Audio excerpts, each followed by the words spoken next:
Sometimes we're super communicators. We walk into a room and we know exactly what to say. We're sitting down with a friend, we know exactly how to connect with them. But then other times we don't. We really want to connect with someone and it just doesn't happen. And the people who are super communicators more consistently, it turns out are just the people who have thought about it a little bit more deeply. Human beings, our superpower is communication. That is what has made our species so successful. We all have instincts hardwired by evolution on how to communicate. And we do them sometimes, right? Sometimes we're super communicators. We walk into a room and we know exactly what to say. We're sitting down with a friend, we know exactly how to connect with them. But then other times we don't. We really want to connect with someone and it just doesn't happen. And the people who are super communicators more consistently, it turns out are just the people who have thought about it a little bit more deeply, right? They've come up with habits for themselves, like asking questions more, laughing when someone else laughs, laughing apropos of nothing, most importantly, matching the kind of conversation we're having. And that makes all the difference. Do you think that it's a conscious practice of trying to learn, or is it something innate within these people? Super communicators are people who are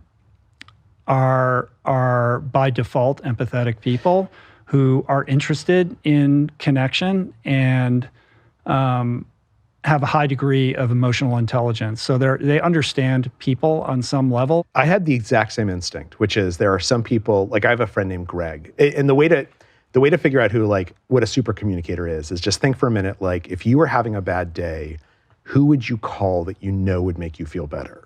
That person is a super communicator for you, and they're probably a super communicator in general. And for a long time, I thought this was something that like my friend Greg, I thought he was just born this way. But like study after study shows that is not right. Actually, communication and being a super communicator is just a set of skills that literally anyone can learn. And the same way that like, even if you weren't athletic as a kid, you can learn to become an ultramarathoner, you can become an athlete just by practicing it. That's what communication is. So explain what a super communicator is then. So a super communicator is someone who manages to connect with you in the most unlikely settings or in the most likely settings. But mostly what they understand is that that when we have a discussion, it's not actually a discussion about one thing. Rather, it's a discussion that contains many different kinds of conversations. And those different kinds of conversations fall usually into one of three buckets. There's these practical conversations, what are we really talking about? Let's make plans or fix problems. There's emotional conversations, how do we feel? And there's social conversations about who are we? And what super communicators are really good at is they're good at diagnosing or figuring out or detecting what kind of conversation is happening and then matching the other person and inviting them to match themselves. Because when we match, when we're having the same kind of conversation at the same time, we become what's known as neurally entrained, right? Communication is basically, I have an idea or a feeling in my head. I want you to experience that same idea or feeling. And if I do it well, our brains actually start to look alike. If neural studies will show that people will begin thinking alike, and the more closely they think alike, the better they understand each other. In addition, like our pupils will start dilating at the same rate, which is probably happening right now, even though neither of us are aware of it. Our breath patterns will start matching each other. Our heart rates will start matching. The electrical impulses along our skin will become similar. Neural entrainment, feeling the same thing at the same time, is what communication is.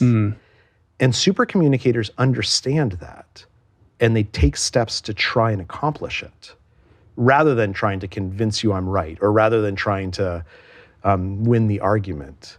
The clip introduces the concept of the supercommunicator, emphasizing that such individuals are not born this way, but have developed habits and communication strategies. This idea aligns with Spitzberg and Kupach's theory of communicative competence, which shows that effectiveness in communication depends on the integration of three elements: knowledge, skills, and motivation. Similarly, the literature on emotional intelligence confirms that the ability to recognize, understand, and regulate one's own emotions and those of others is a skill that can be trained and is central to building meaningful connections. Another key point highlighted in the clip is the ability to recognize the type of conversation taking place, practical, emotional, or social, and to adapt accordingly. This flexibility is supported by research on socio-pragmatic competence, which shows that choosing the appropriate communicative register improves the perception of empathy and the quality of the interaction.